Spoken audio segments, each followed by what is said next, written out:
Ang kapayapaan ng Panginoong Hesukristo ay sumainyong lahat. Magandang araw sa inyong lahat, saan mang sulok ng mundo kayo naroroon sa sandaling ito. Ang pagninilay sa mabuting balita sa araw na ito ay pinamagatang bilanggo ng kasalanan ang sangkatauhan. Kay Kristo lamang matatamo ang lubos na kalayaan.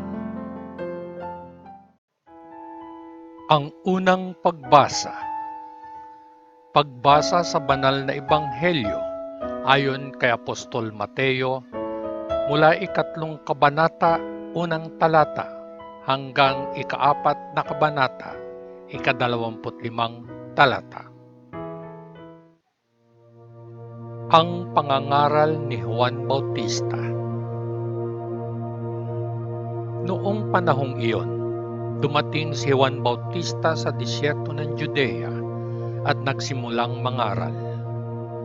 Talikuran ninyo ang inyong mga kasalanan, sabi niya, dahil malapit na ang kaharian ng langit. Si Juan ang taong tinutukoy ni Propeta Isaias nang sinabi niya, may sumisigaw sa disyerto, maghanda kayo ng daan para sa Panginoon. Gumawa ng tuwid na landas upang lakbayin niya. Ang mga damit ni Juan ay gawa sa buhok ng kamelyo. Nakasuot siya ng sinturong balat sa kanyang baywang. At ang kanyang pagkain ay mga balang at pulot-pukyutan. Pumunta sa kanya ang mga tao mula sa Jerusalem, mula sa buong lalawigan ng Judea, at mula sa buong lupain malapit sa ilog Jordan.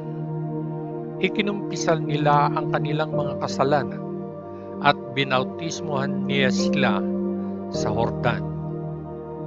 Nang makita ni Juan ang maraming Pariseo at Saduceo na lumalapit sa kanya upang magpabautismo, sinabi niya sa kanila, kayong mga ahas, sino ang nagsabi sa inyo na makakatakas kayo sa parusang ipapadala ng Diyos? Gawin ninyo ang mga bagay na magpapakita na tumalikod na kayo sa inyong mga kasalanan. At huwag isipin na makakatakas kayo sa parusa sa pamamagitan ng pagsasabi na si Abraham ay inyong ninuno. Sinasabi ko sa inyo na maaaring kunin ng Diyos ang mga batong ito at gumawa ng mga inapo para kay Abraham. Ang palakol ay handa ng putulin ang mga puno sa mga ugat. Bawat puno na hindi namumunga ng mabuti ay puputulin at itatapon sa apoy. Binibinyagan ko kayo sa tubig upang ipakita na nagsisisi kayo. Ngunit ang susunod sa akin ay magbabautismo sa inyo sa banal na espiritu at apoy. Siya ay higit na dakila kaysa sa akin, at ako ay hindi sapat kahit na magdala ng kanyang mga sandalyas. Kasama niya ang kanyang pamalong pala upang giikin ang lahat ng butil. Titipunin niya ang kanyang trigo sa kanyang kamalig, ngunit susunugin niya ang ipas sa apoy na hindi namamatay. Ang bautismo ni Jesus. Noong panahong iyon, dumating si Jesus mula sa Galilea at pumunta kay Juan sa Jordan upang magpabautismo sa kanya. Ngunit sinubukan ni Juan na baguhin niya ang kanyang isip. Ako ang dapat na iyong bautismuhan, sabi ni Juan. Subalit gayon pamay naparito ka sa akin. Ngunit sinagot siya ni Jesus, hayaan mo muna sa ngayon, sapagkat sa ganitong paraan, gagawin natin ang lahat ng hinihingi ng Diyos. Kaya pumayag si Juan. Pagkatapos mabautismuhan si Jesus, siya ay umahon mula sa tubig. Pagkatapos ang langit ay nabuksan sa kanya at nakita niya ang Espiritu ng Diyos na bumababa na parang kalapati at lumiliwanag sa kanya. Pagkatapos ay isang tinig ang nagsabi mula sa langit, "Ito ang sarili kong mahal na anak na aking kinalulugdan." Si Jesus ay tinukso ng dyablo. Pagkatapos ay dinala ng Espiritu si Jesus sa disyerto upang tuksohin ng dyablo. Matapos gumugol ng 40 araw at gabi na walang pagkain, si Jesus ay nagutom. Pagkatapos ay lumapit sa kanya ang dyablo at sinabi, "Kung ikaw ay anak ng Diyos, utusan mo ang mga batong ito na maging tinapay." Ngunit sumagot si Jesus, "Sinabi ng kasulatan, ang tao ay hindi mabubuhay sa tinapay lamang, ngunit kailangan ng bawat salita na sinasalita ng Diyos." Pagkatapos ay dinala ng dyablo si Jesus sa Jerusalem, ang banal na lungsod. Inilagay siya sa pinakamataas na lugar ng templo at sinabi sa kanya, "Kung ikaw ay anak ng Diyos, ibagsak mo ang iyong sarili, sapagkat sinasabi ng kasulatan, mag-uutos ang Diyos sa kanyang mga anghel tungkol sa iyo. Hahawakan ka nila sa kanilang mga kamay, upang kahit na ang iyong mga paa ay hindi masusugatan sa mga bato." Sumagot si Jesus, "Ngunit sinasabi rin ng kasulatan, huwag mong subukan ang Panginoon na iyong Diyos." Pagkatapos ay dinala ng dyablo si Jesus sa isang napakataas na bundok at ipinakita sa kanya ang lahat ng kaharian sa mundo sa lahat ng kanilang kadakilaan. "Lahat ng ito ay ibibigay ko sa iyo," sabi ng dyablo, "kung luluhod ka at sasambahin mo ako." Pagkatapos ay sumagot si Jesus, "Umalis ka, Satanas. Ang sabi ng kasulatan, sambahin ninyo ang Panginoon na inyong Diyos at siya lamang ang inyong paglingkuran." Pagkatapos ay iniwan ng dyablo si Jesus at dumating ang mga anghel at tinulungan siya. Sinimulan ni Jesus ang kanyang gawain sa Galilea. Nang marinig ni Jesus na si Juan ay nakakulong, umalis siya patungo sa Galilea. Hindi siya nanatili sa Nazaret, ngunit nanirahan sa Capernaum, isang bayan sa tabi ng lawa ng Galilea, sa teritoryo ng Zabulon at Neftali.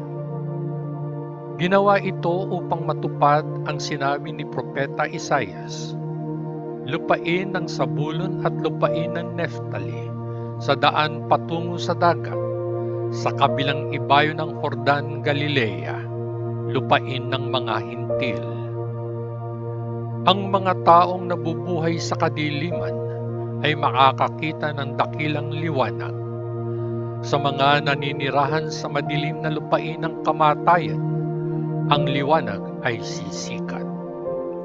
Mula noon ay nagsimulang ipangaral ni Jesus ang kanyang mensahe, "Talikuran ninyo ang inyong mga kasalanan, sapagkat malapit na ang kaharian ng langit."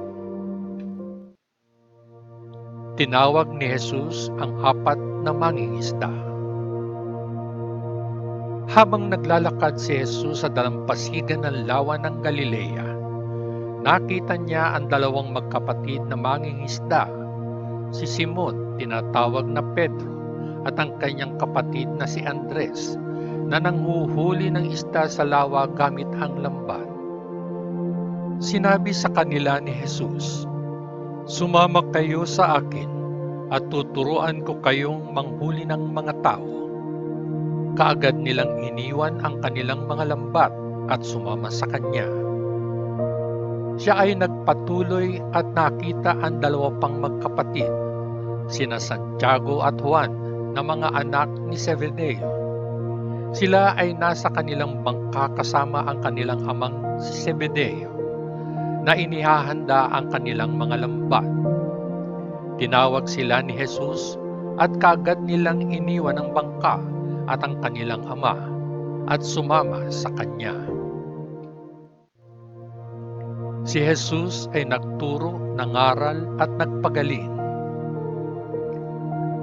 Si Jesus ay nagpunta sa buong Galilea, nagtuturo sa mga sinagoga, nangangaral ng mabuting balita tungkol sa kaharian at nagpapagaling ng mga taong may lahat ng uri ng sakit at karamdaman. Ang balita tungkol sa kanya ay kumalat sa buong bansa ng Syria. Kaya't dinala ng mga tao sa kanya ang lahat ng may sakit, na dumaranas ng lahat ng uri ng sakit at karamdaman. Mga taong may mga demonyo at mga epileptiko at mga paralitiko. At pinagaling silang lahat ni Jesus. Maraming tao ang sumunod sa kanya mula sa Galilea at sa 10 bayan mula sa Jerusalem, Judea at sulupain sa kabilang ibayon ng Jordan. Ang mabuting balita ng ating Panginoon. Papuri sa Diyos Ama sa kaitaasan, sa ngalan ng Panginoong Hesukristo. Amen. Ang pagninilayang mabuting balita. Pagbasa sa banal na ebanghelyo ayon kay Apostol Mateo, ika-4 na kabanata, mula unang talata hanggang ika-10 talata. Pagkatapos ay dinala ng Espiritu si Jesus sa disyerto upang tuksohin ng dyablo. Matapos gumugol ng 40 araw at gabi na walang pagkain, si Jesus ay nagutom. Pagkatapos ay lumapit sa kanya ang dyablo at sinabi, "Kung ikaw ay anak ng Diyos, utusan mo ang mga batong ito na maging tinapay." Ngunit sumagot si Jesus, "Sinabi ng kasulatan, ang tao ay hindi mabubuhay sa tinapay lamang, ngunit kailangan ng bawat salita na sinasalita ng Diyos." Pagkatapos ay dinala ng dyablo si Jesus sa Jerusalem, ang banal na lungsod. Iniligay siya sa pinakamataas na lugar ng templo at sinabi sa kanya, "Kung ikaw ay anak ng Diyos, ibagsak mo ang iyong sarili, sapagkat sinasabi ng kasulatan, mag-uutos ang Diyos sa kanyang mga anghel tungkol sa iyo. Hahawakan kanila ng kanilang mga kamay upang kahit na ang iyong mga paa ay hindi masusugatan sa mga bato."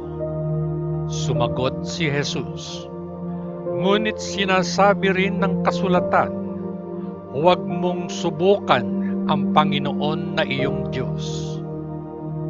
Pagkatapos ay dinala ng dyablo si Jesus sa isang napakataas na bundok at ipinakita sa kanya ang lahat ng kaharian sa mundo sa lahat ng kanilang kadakilaan.